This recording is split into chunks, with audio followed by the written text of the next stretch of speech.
नाज़रीन ख़बर है तंगवाणी वारे इलाइक़े में साबिक़ MNA मरहूम मीर नसरुल्लाह खान बिजाणी के फर्जंद इलाइक़े की सियासी तौर इलाइक़ाई शख्सियत मीर शाहज़ैन अली खान बिजाणी तालके तंगवाणी के मुख्तलिफ़ गोठन गोठ मुक़दम कुतुबुद्दीन बाजकाणी गोठ मोहम्मद उस्मान बाजकाणी गोठ मुक़दम प्यारो खान बाजकाणी गोठ आरब खान गुजराणी गोठ गुलाम रसूल मलिक गोठ गुलाम मोहम्मद खान बाजकाणी गोठ शाल खान बाजकाणी गोठ सुमर खान बाजकाणी गोठ मिठो खान बाजकाणी गोठ मशहूर खान बाजकाणी गोठ अलीदोस खान बाजकाणी समेत बेन नंढन वनन गोठन में पहुंची बाजकाणी गुजराणी और मलिक बिरादरी के मुख्तलिफ़ खानदान से ताज़ियतूं कयूं आहिनि।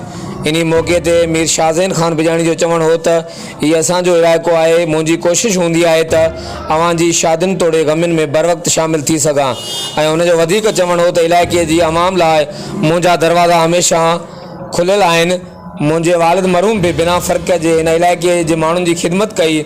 आउं भी दिल व जान से आवाम इलाइक़े में रही करे इलाइक़े वासियुनि जी ख़िदमत करणु चाहियां थो। हर वक्त आगाह लाइ ॾिसंदा रहो JTN वेब न्यूज़ तंगवानी।